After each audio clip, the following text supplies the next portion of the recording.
Hey, willkommen zurück auf unserem Kanal. In diesem Video zeige ich dir, wie du zurückgehst, wenn du die Gestensteuerung auf deinem Xiaomi 15T verwendest.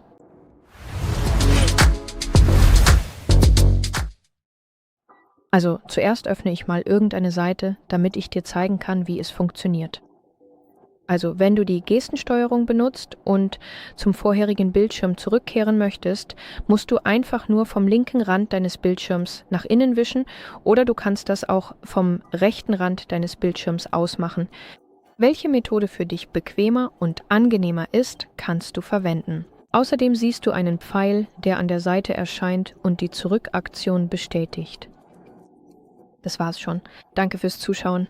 Wenn dir dieses Video geholfen hat, gib ihm bitte ein Like und abonniere unseren Kanal, um mehr solcher Inhalte zu sehen.